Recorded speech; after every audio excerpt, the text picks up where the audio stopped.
Hola a todos y bienvenidos a un nuevo vídeo de este canal. Mi nombre es Marta y antes de empezar os pido que os suscribáis y que activéis la campanita para que YouTube os avise cada vez que suba vídeo. Además que también es una forma de apoyarme. En la descripción os dejo un enlace de mi otro canal por si queréis echar un vistazo. La temática no tiene nada que ver con la de este, pero quién sabe, a lo mejor os sirve de ayuda. Hoy os voy a hablar de la periodista sueca Kim Wall. Este caso sucedió hace relativamente poco y lo que pasó fue tan espeluznante que voy a obviar muchos detalles. Si tenéis curiosidad, que sepáis que está todo en internet, porque la verdad es que fue un caso muy mediático de principio a fin. Todo esto sucedió en Dinamarca, uno de los países más pacíficos y seguros del mundo, así que bueno, no me enrollo más y empezamos.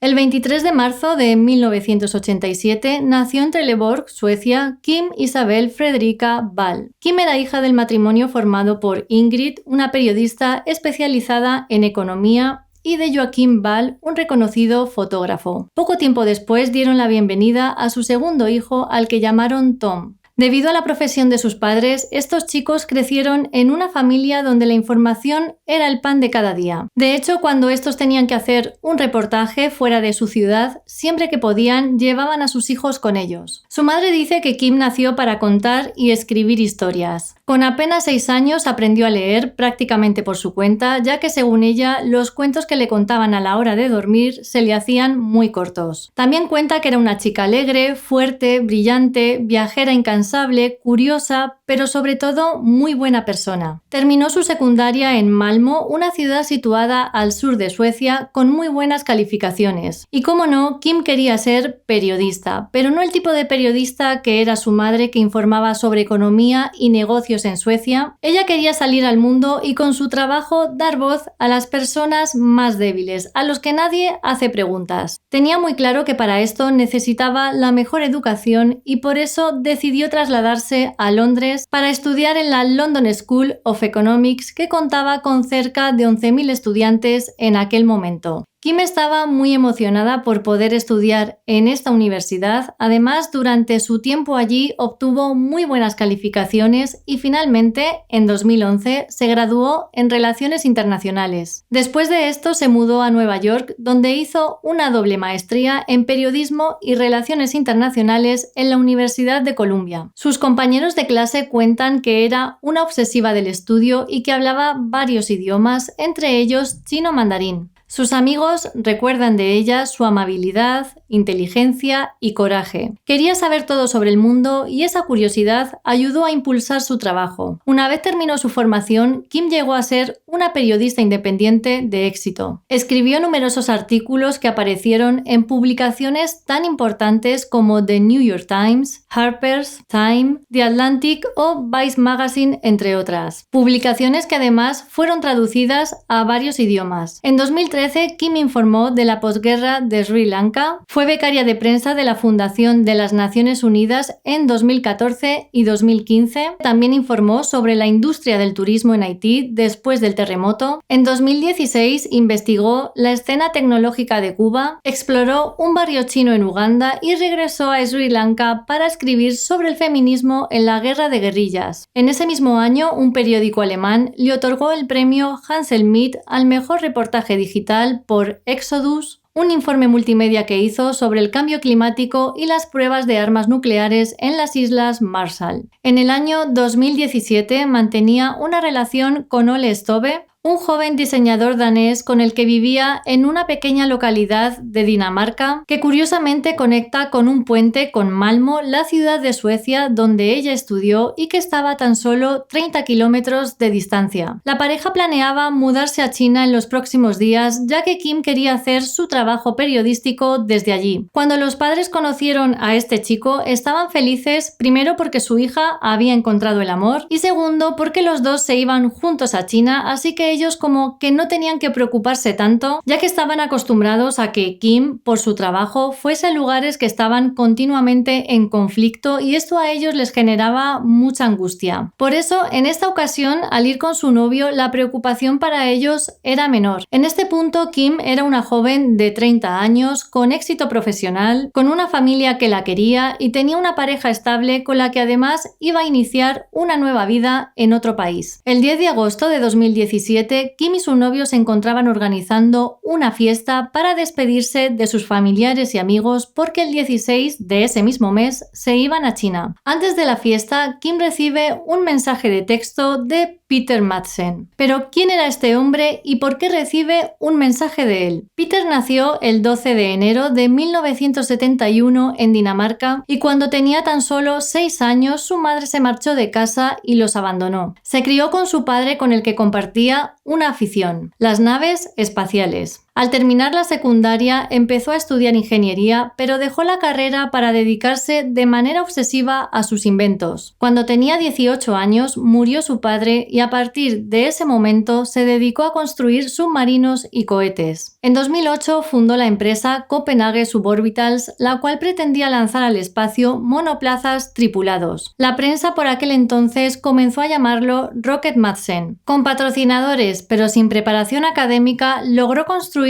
un nuevo submarino, ya había construido otros 2 anteriormente y este último, al que puso de nombre UC-3 Nautilus, lo botó en mayo de 2008. Lo había diseñado y fabricado con sus propias manos y esto le había costado unos 200.000 euros. El dinero lo obtenía gracias a estos patrocinadores y a donaciones anónimas. Peter estaba muy orgulloso del Nautilus y no se cansaba de repetir que era el submarino de fabricación privada más grande del mundo. Poco tiempo después publicaron una biografía sobre Peter y en 2016 hicieron un documental llamado Amateurs en el espacio que hablaba sobre sus creaciones. Podemos decir que en estas fechas era una especie de celebridad en el país. Es por esto que a principios de 2017 Kim intentó en numerosas ocasiones ponerse en contacto con él para entrevistarlo. Pensó que sería interesante hacer un reportaje sobre el Nautilus, sobre la vida de Peter y le divertía la idea de realizar todo esto a bordo de un submarino. La tarde del 10 de agosto, Peter le envía el mensaje de texto que he mencionado antes y en él la invita a tomar un té mientras le entrevista a bordo del Nautilus. Como ya no le quedaban muchos días antes de la mudanza, ella decidió que iría esa misma tarde. La idea era encontrarse con Peter a las 7 de la tarde en el muelle del puerto, hacerle la entrevista y regresar a las 10 de la noche. El plan en realidad era perfecto porque el puerto estaba muy cerca de su casa. Ella podía ir caminando a hacer su trabajo y volver a tiempo para la fiesta de despedida. Le consultó a Ole para ver qué le parecía la idea y este le animó a ir. Kim le preguntó si quería acompañarla. Al final era hacer un breve recorrido en el mar a bordo de un submarino construido de manera casera y esto podía suponer una experiencia única e interesante para los dos. Ole tenía muchas ganas de ir, pero como esa misma noche tenían invitados, decidió que se quedaría en la casa. A las 7 Kim llegó al muelle para encontrarse con Peter. A las 8:30 de la tarde, Kim y Peter estaban asomados en la torreta de la nave y antes de sumergirse, unos noruegos, padre e hijo, se acercaron con su bote. Hablaron con Peter, bromearon y le sacaron varias fotos. Este hombre más adelante declaró lo siguiente: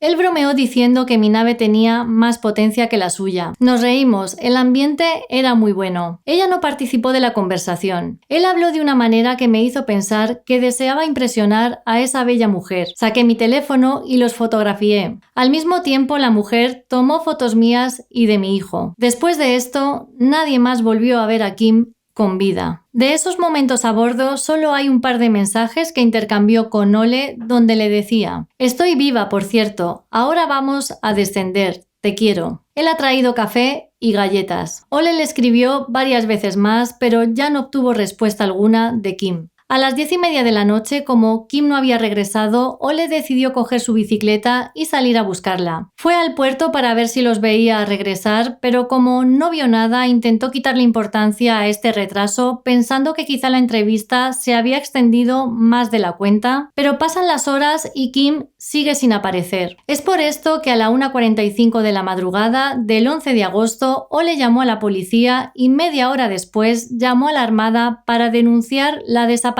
de su novia. La Guardia Costera empezó a enviar mensajes al submarino, pero estos no eran respondidos. Utilizaron para la búsqueda helicópteros y otros barcos temiendo que el Nautilus hubiese sufrido algún tipo de accidente. A las 10:30 de la mañana del 11 de agosto, desde un faro cercano, afirmaron haber visto un submarino en la superficie en el estrecho de Koge. A las 11 de la mañana, la Guardia Costera consiguió llegar a la embarcación justo para ver cómo el Nautilus se iba a pique. Poco antes del hundimiento, Peter se arrojó al agua y fue rescatado. De Kim no había ni rastro. Cuando llegaron al puerto, le arrestaron por homicidio involuntario. Esa misma noche, cuando le toman declaración a Peter, dio la que sería la primera de sus 3 versiones sobre lo ocurrido con Kim. Lo que dijo es que la noche anterior la había dejado en el puerto muy cerca de un restaurante. El dueño de este local aseguró que este área estaba muy vigilada con cámaras, había bastantes, era una zona muy controlada. Cuando la policía revisó las grabaciones, comprobaron que no había imágenes de Kim. Además, que ella en ningún momento se puso en contacto con nadie de su familia para decir que estaba bien, al igual que tampoco llamó a su novio para que fuese a buscarla, porque a esas horas hubiese sido lo más normal, sobre todo porque Ole le mandó varios mensajes de texto a los que nunca respondió. Rápidamente se supo que esa primera versión, dada el 11 de agosto, era mentira. Al día siguiente, Peter cambió su declaración. Lo que dijo fue que la periodista había muerto en un terrible accidente. Según él, le había caído una esclusa de 70 kilos aplastando su cabeza. Después de esto declaró que navegó durante horas sin rumbo y que incluso llegó a pensar en quitarse la vida. En vez de eso se echó una siesta y cuando se despertó arrojó el cuerpo por la borda. Según sus palabras, la enterró en el mar.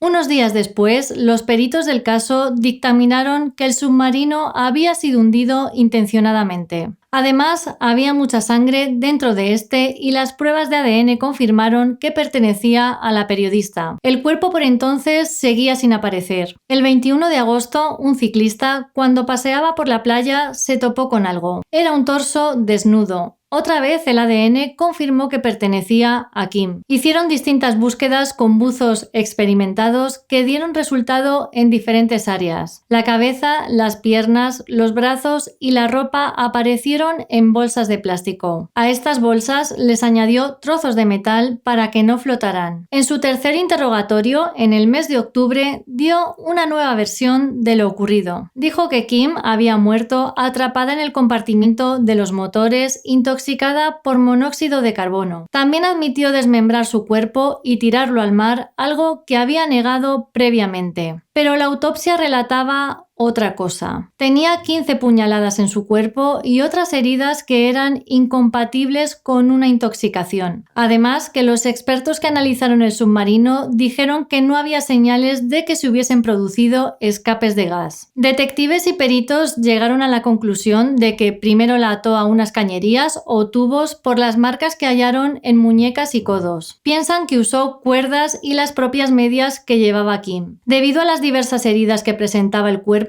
no pudieron determinar la causa específica de su muerte. Cuando registraron la vivienda y el lugar de trabajo de Peter, encontraron rastros de su mente enferma. En el disco duro de su ordenador hallaron más de 40 vídeos snap cuyas escenas coincidían con muchas de las heridas que presentaba Kim. En otro disco encontraron unos 100 enlaces que llevaban a vídeos similares. Después de los hechos, sus conocidos relataron que Peter solía participar de fiestas sexuales fetichistas. Sus compañeros de trabajo agregaron que se llamaba a sí mismo el sádico, pero no le daban importancia. Su ex socio, Christopher Meyer, definió a Peter como un loco, artista, visionario, pero dijo que no parecía un ser antisocial. antisocial. A todos les costó aceptar que eran amigos de un psicópata extremadamente peligroso. El fiscal apuntó desde el principio a la cadena perpetua. De hecho, pretendía averiguar si había más mujeres muertas en la historia de Peter. En particular, había un caso que intrigaba a la fiscalía, el de la turista japonesa Kazuko Toyonaga, de 22 años, desaparecida en la misma ciudad y hallada en condiciones parecidas en 1986, cuando Peter tenía 15 años. Reabrieron este caso, pero no encontraron prueba alguna para relacionar ambos. Entre el 8 de marzo y el 25 de abril de 2018 se celebró el juicio. Acaparó la atención de los medios de todo el mundo. Había más de 15 países representados por periodistas de primera línea. El fiscal sostuvo que Peter tuvo como fin llevar a cabo una violenta fantasía sexual y que el acusado planificó meticulosamente el crimen, ya que días antes había llevado al submarino herramientas como destornilladores afilados, anzuelos y serruchos que no usaba para salir a navegar. En el juicio fue catalogado por los expertos como una persona muy inteligente pero perversa y de sangre fría, un desviado sexual obsesionado con sadismos. Dijo el fiscal que Peter no expresaba remordimientos ni culpa por lo ocurrido. Un detalle para confirmar este rasgo criminal, algo que suele caracterizar a los psicópatas, es que Peter guardó la ropa interior y las medias de Kim como souvenirs. Durante el juicio salió a la luz que hubo al menos 3 mujeres que se salvaron de ser protagonistas de este horror organizado por Peter. Él las había invitado al submarino, pero por uno u otro motivo habían declinado su oferta. A una le pareció muy rara su insistencia, a otra le daba claustrofobia y una tercera contó a una revista que sus charlas por mensaje de texto con Peter habían llegado a inquietarla bastante. En el juicio, Peter insistió en su inocencia e intentó explicar por qué había cambiado tanto su versión de los hechos. Según él, estos cambios los hizo para proteger a la familia de Kim de lo que le sucedió. Sus palabras fueron las siguientes: solo estaba pensando en los parientes de Kim. Es una historia horrible. Sabía que estaba muerta y que no volvería. Solo tenía un propósito, que era ahorrarle a sus padres los detalles de lo que sucedió. Finalmente fue declarado culpable de los cargos a los que se enfrentaba por homicidio premeditado, manejo indecente de un cadáver y abuso sexual. Por esto fue condenado a cadena perpetua sin posibilidad de libertad condicional. La cadena perpetua que se le impuso equivale en realidad en Dinamarca a 15 años de cárcel y a los 12 puede pedir un indulto. En el caso de Peter, la fiscalía solicitó que nunca sea liberado ante el peligro de que cometa otro crimen similar al de la periodista sueca.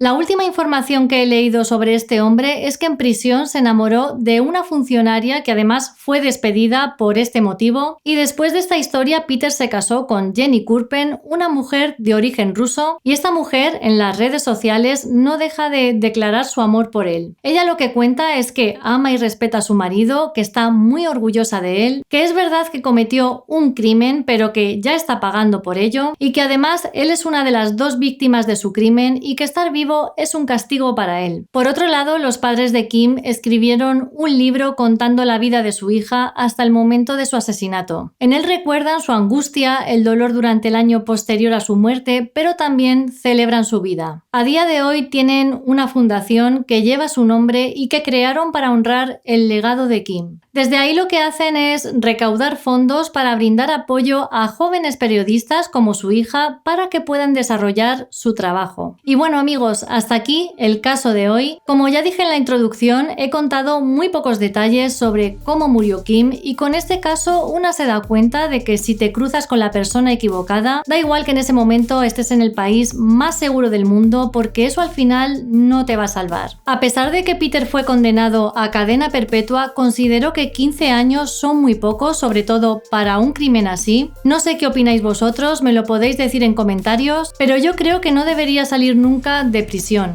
Me llama la atención que haya rehecho su vida y que una mujer se haya casado con él después de todo lo que hizo. No sé, es un fenómeno que se da mucho. Son mujeres que se sienten atraídas por asesinos, sobre todo si han sido muy mediáticos. Les envían cartas de amor a la cárcel, todas quieren casarse con ellos. Yo la verdad que lo veo como una especie de mitomanía bastante distorsionada. Dicho esto, me despido ya de todos vosotros y si queréis nos vemos en el siguiente vídeo, que os aseguro que promete.